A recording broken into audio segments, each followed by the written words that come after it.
Welcome back. We are in happier places in our story, so the kids can come back into the room. It's John chapter 20. We'll start at verse 19. Jesus has risen from the grave. He has assigned Mary Magdalene the job of being the first evangelist of the risen Lord, first missionary, and her first target are the apostles who are still wandering about, rather clueless. And that's not an insult, by the way. I would certainly be clueless if I'd been one of them. Again, we had had 2,000 years to get used to this story. So this is all breaking new to them. And it's in a very dangerous time. People would still be roaming the streets. Bits of the mob, because you can always find a mob if you want a mob, are still hunting for Jesus's apostles. According to Matthew, there were some people who were raised from the dead that were walking around as well. We have zero information about that from the other Gospels or from the other writers in the New Testament or from history. So not sure what happened there and why the others didn't talk about it. But you've still got Romans on heightened security. And so the apostles, in one passage here, says that they were back in their homes. In the other scriptures, we find them in a locked room. I can see why. But let's go. Let's chapter 20. Verse 19, on the evening of that first day of the week, when the disciples were together, with the doors locked for fear of the Jews. Again, John uses this phrase a lot. He's referring to the leaders, not to the bulk of the people. Jesus came and stood among them and said, "Peace be with you." Okay, that's probably the best opening line that he could have had, don't you think? You're in a locked room. You're already afraid. You've been told Jesus was raised from the dead by Mary Magdalene, but the other Gospels make it very plain that they thought, no. And they did not accept what she said. They wanted to see it with their own eyes. And it wasn't just Thomas, it was the group. And so there they are in a locked room, and all of a sudden you look around and Jesus is there. And I'm fairly certain there wasn't an audible pop as he appeared, or a drum roll or thunder from heaven. That just didn't seem to be Jesus's style. It's just one moment he wasn't there, and then you turn around and you do this spit take or double take, whatever you want to talk about, and there's Jesus. And the first thing he says is, "Cool, just cool. Everything's cool. Peace be unto you. It's fine." And when he says it's fine, it's not like when your wife says it's fine. He really meant it's fine. This is all good. What amazes me is because I would have wanted to see it. Frankly, I would have wanted to see the reactions. I am pretty sure there was a bit of time between the "peace be with you" and the next phrase, because people are, "What? How?" And they're moving about, jumping up. Maybe chairs falling over if they had chairs, weren't sat on the floor in pillows and the like. I really enjoy envisioning this in my mind. And just a real quick aside, people ask me all the time. I get questions several times a month, at least. Have you seen Chosen? Have you seen Chosen? I have seen clips of 2 episodes. I have heard that it's really, really, really good. And I have nothing against it. So why haven't I watched it? Because I have already in my head a lot of pictures. And I've actually had people write me over the years saying, "Oh, I saw what you talked about on Chosen. I see where you got that." And I'm going, no, let's assume that their take is their take and mine is mine. And I'm sure we have different takes on things. But one of the problems of being a teacher, we put up 3 videos a week, plus I'm speaking through the week, here, there, the other place, sometimes in person. Sometimes the church will have me talk to them like this, a live connection. One of the real problems is with all the reading we do and all the listening we do, that we can start saying things as if they were ours when they weren't. And I don't want to do that. I want to be able to footnote, this is where I've studied. And if I get something such as I used a lot of Gregory Boyd in a sermon series a few years ago. I mention it every sermon. I put it in every note so that when the notes go out to people who want the notes, his name is there, the book title is there. That's just, all right. So I haven't seen Chosen's take on this if they've had one, but I would be tempted to because there should be a little comedy, um, because fear and comedy are very much linked. Peace be with you is the right thing to say. It's not boo or what are you guys in a locked room or hey guys, what's next? Any of that would have freaked him out. His first thing is, it's all right. Everything's all right, which is exactly what you want to hear from Jesus when you think he was dead and you are in a locked room and you are frightened. You don't know, you have no visible protection at all. Your entire system that you've been wanting, dreaming for, hoping for has collapsed. You've got nothing to grab onto.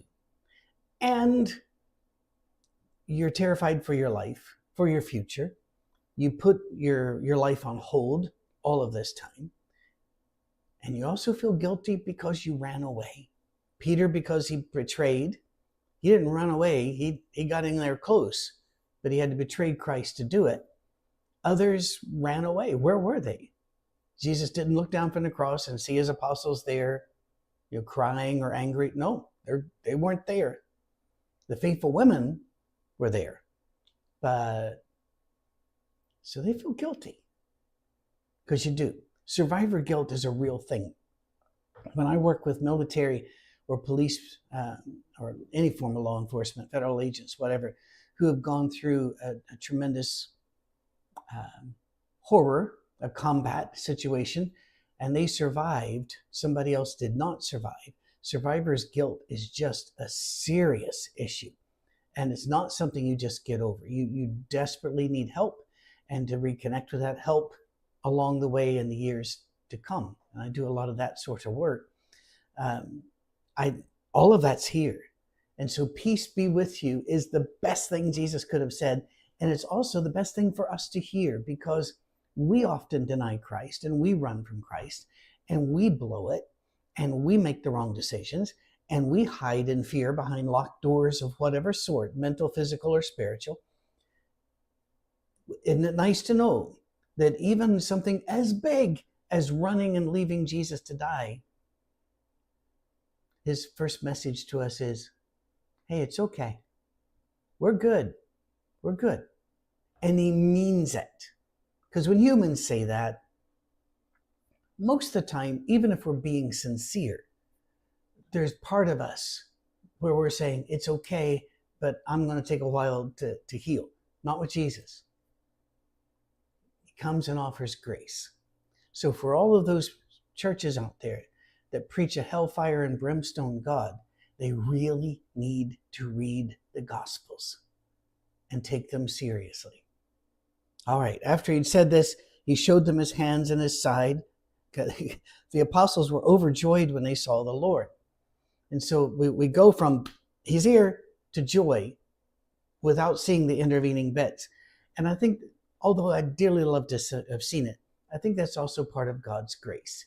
He doesn't show us being foolish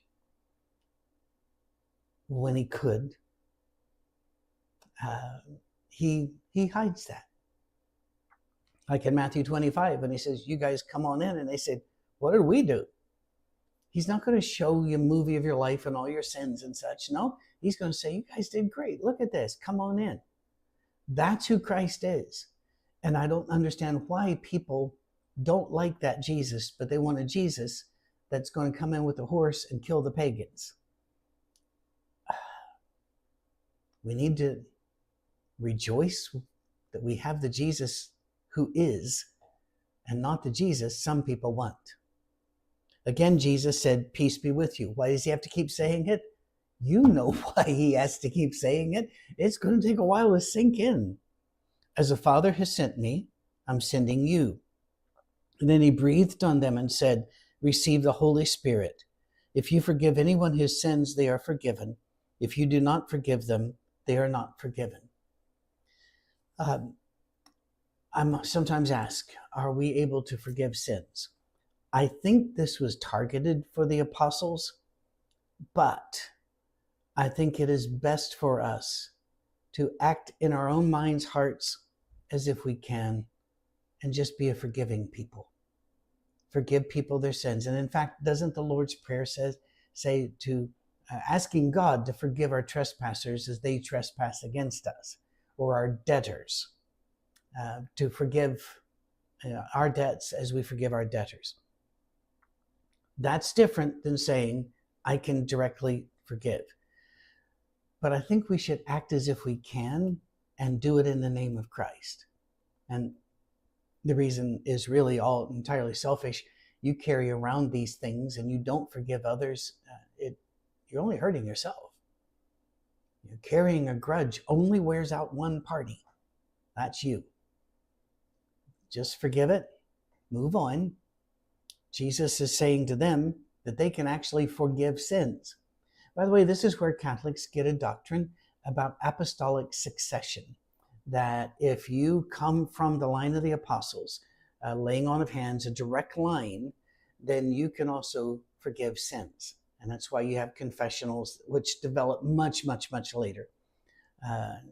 That's why you have all of that in place. Now, I understand it, and I get it, and I understand their use of church tradition and the way that grows.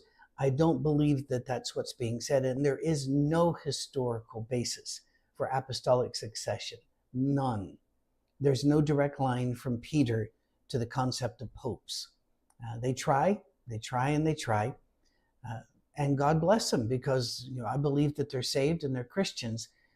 I disagree with them on some points of doctrine, but it's only fair they disagree with me too. In heaven, I don't even think we're going to talk about any of it. We're just going to be overjoyed that he said, peace be unto you.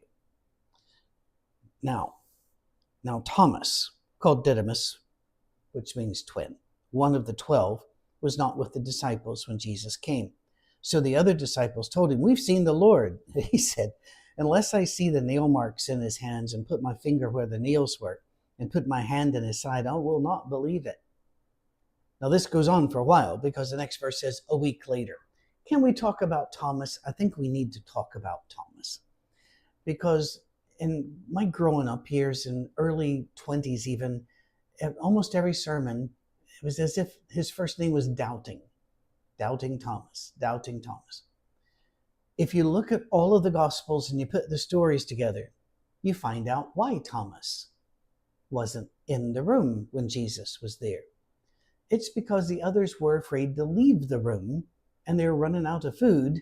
So Thomas leaves to get food. He's the brave one who will go out into the streets with the Roman soldiers, the remnants of the mob, and whatever else is going on out there, and bargain, because you don't go like you do in America or most Western countries, where you go and you buy a wrapped bit of bread and a wrapped bit of meat and wrapped bit of vegetables.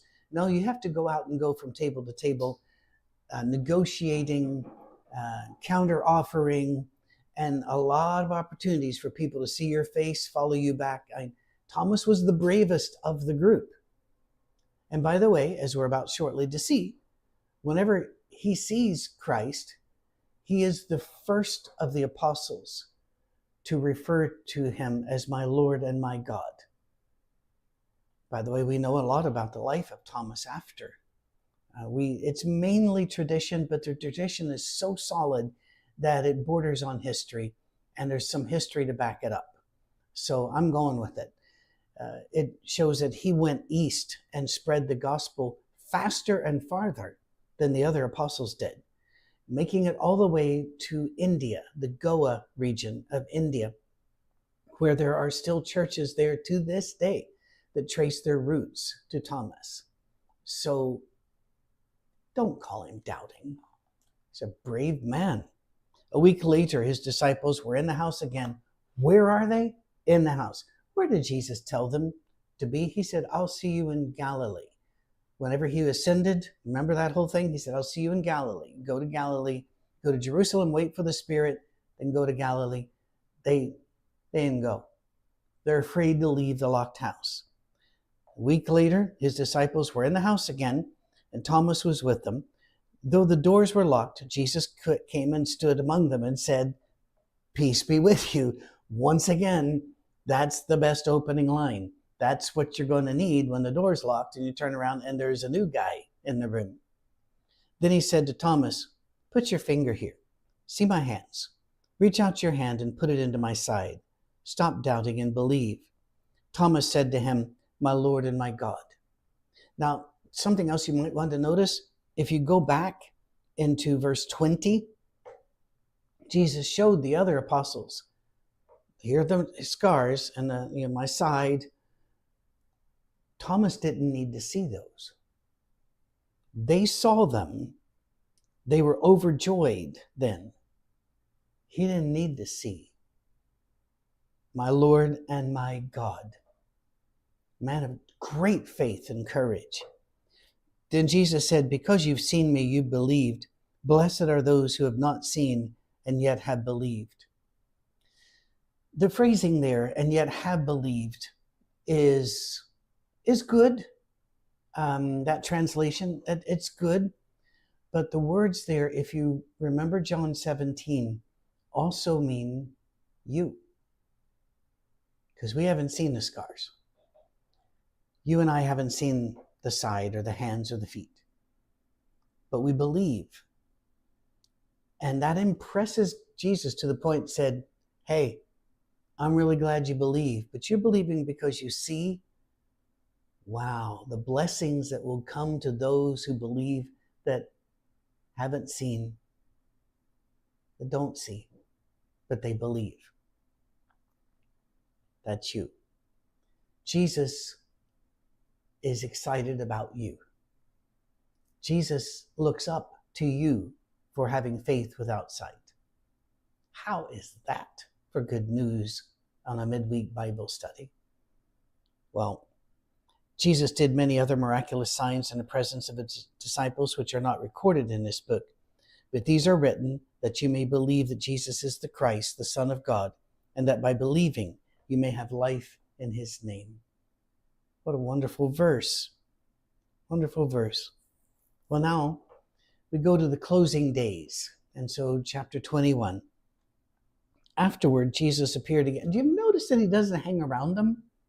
He's on the move. I would love to know, who's he talking to? Where's he going? But we don't get that information. So once again, Jesus appears to his disciples by the Sea of Tiberias. That's the Sea of Galilee, by the way. It had the name of whoever was in charge at the time. It happened this way. I love the way that the story's set up. And here we go. Simon Peter, Thomas, Didymus, Nathanael from Cana and Galilee, the sons of Zebedee, and 2 other disciples were together. "I'm going out to fish," Simon Peter told them. And they said, "We'll go with you." So they went out and got into the boat, but that night they caught nothing. So just a real quick thing to disabuse you of something you might have been told before. You might have been told that they got rid of everything they owned and followed Jesus. No, their families were still running the fishing business, evidently, because the boats they had when Jesus said, "Follow me," were still there working and still part of their family, and they could still use those boats years later. So while they gave up quite a lot for Jesus, we don't need to overstate it. They let their business continue. Good for them. Early in the morning, Jesus stood on the shore, but the disciples did not realize that it was Jesus. He called out to them, "Friends, haven't you any fish?" This would not have been unusual. People in many places in the world still do this today. They go down to the dock and wait for the ships to come in to see if there are any fish.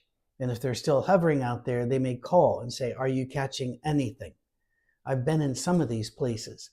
I'll probably be in more because of the way our Safe Harbor Church has been growing in distant lands. And I'm hoping to get to see them as long as my health and your funds allow me to do so. Which, by the way, thank you. So that's not unusual. That's not a giveaway. So they say, no, we haven't. He said, "Throw your net on the right side of the boat and you'll find some." Now, I've learned something about fishermen. I'm not a fisherman. I have fished, not most of the ways that people fish. The only fishing I've ever done was as a boy with a bobber and a hook with a worm on it. My father-in-law is a fly fisherman. I have good friends who are fly fisher people, And they just, to me, it's drawing pictures in the sky with string, but they love it and they laud it. And so, fisher people, I love you lots, but I'm not one of your clan. I'm not one of your group. That said, I have noticed by just sitting in the groups of fishing people that they are really quick to give advice. You come along, what are you catching? What are you using? Well, what about this? It's almost like being in a group of men and they say, where are you going? And I might say, well, I'm heading to Detroit. One of them might say, well, then how are you going to get there? I hate answering that question because as soon as I do, alternatives will start. Well, you don't want to go that way. You want to go this way instead. Well, no, you might want to. And it's just, they love to give advice, don't they? Golfers are the same way. Well, you're holding your nose wrong. Okay, all right, fine. For some reason, they figure, why not? We're already on the water. So they throw it out to the right side. When they did, they were unable to haul the net in because of the large number of the fish. Then the disciple whom Jesus loved said to Peter, it's the Lord. I love that. They didn't know who he was. There's a random stranger out there, and they're going, okay, why not? We're already wet and tired. Let's throw the net out there. They do, and one of them looks at the other and goes, that's Jesus. That's the only way this happened. As soon as Simon Peter heard him say, it's the Lord, he didn't even check for himself. He didn't even go back and look a little closer. He didn't yell, is that you, Jesus? He didn't do any of that.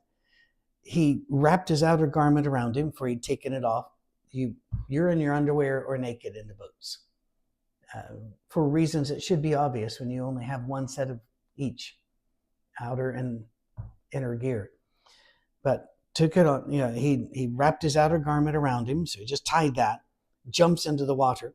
The other disciples followed in the boat, which makes a lot more sense.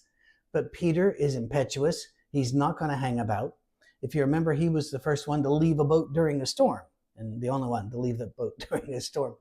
He arrived second at the tomb, but he was the first one to run right in. He didn't even slow down. I love Peter. Peter's the best.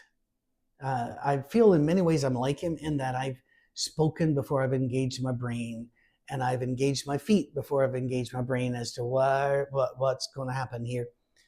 But he seems to be a whole lot more extroverted and energetic than I am. So, but I love him. I love him. The other disciples followed in the boat, makes sense, towing the net full of fish, for they were not far from shore, about 100 yards. When they landed, they saw a fire of burning coals there with fish on it and some bread.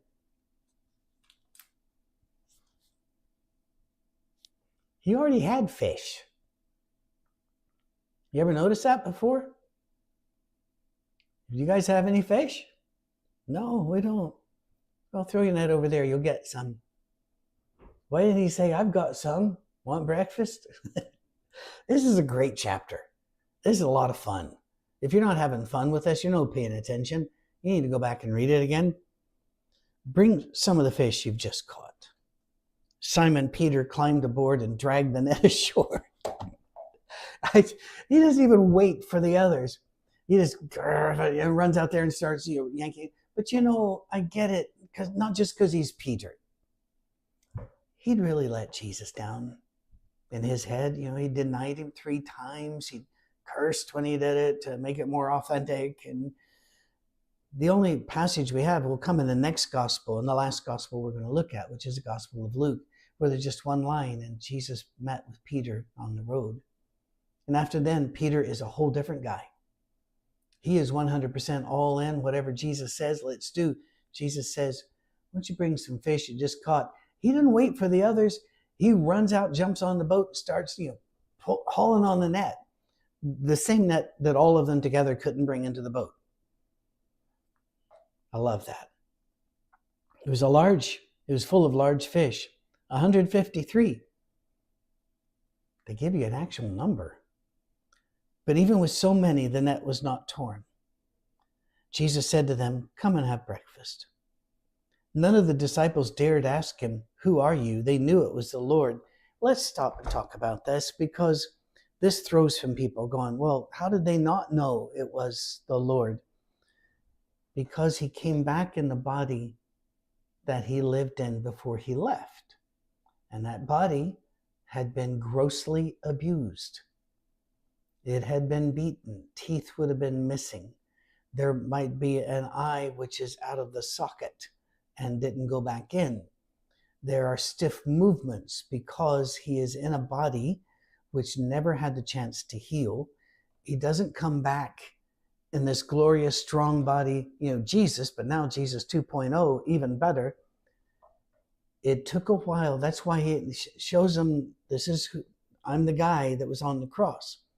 It took them a while. The guys on the road to Emmaus, they had to go through that whole process of listening to him, watching him, and then saying, oh my goodness, I know who this is.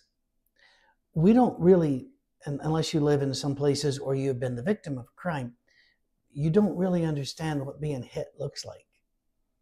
One of my favorite movies is the John Ford directed, John Wayne starring The Quiet Man.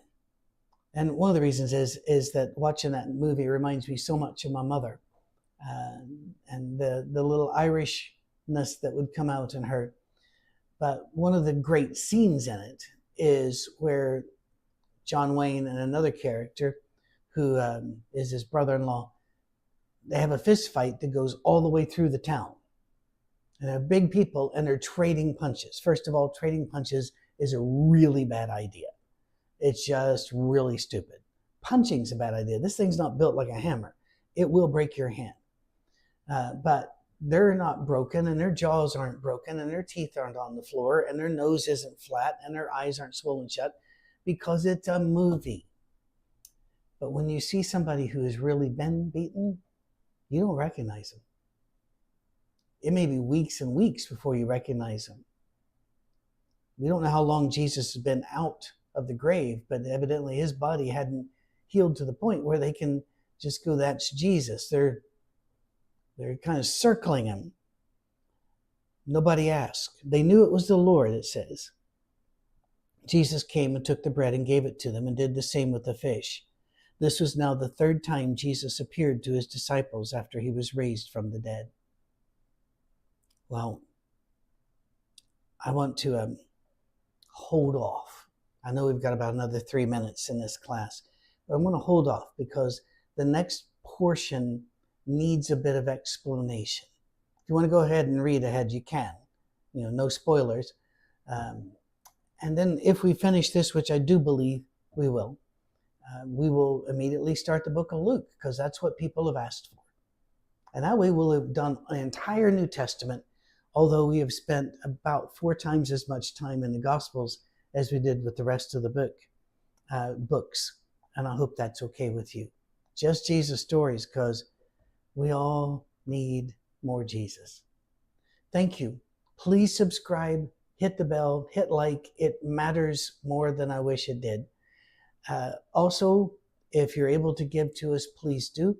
If you have questions, info@oursafeharbor.com, and check out our website, oursafeharbor.com, but also our new streaming site. Now, we're still going to stream YouTube, Vimeo, all the places, right? But we've got a new site, live.oursafeharbor.com. The reason we have it are twofold. One, we can moderate discussions on there, get prayer requests, assign prayers. We can do all sorts of things there. Second, it's a lot better picture and audio than running it through the degrading of the video that these other sites require. And the big one is, what if YouTube decides they don't like what we're saying and they decide to ban one of our videos? We have a site they can't take down. Same with Facebook, Instagram, and the like. We have a place that they cannot take. That's a win. So check that out. God bless you. We'll see you next week. Cheers.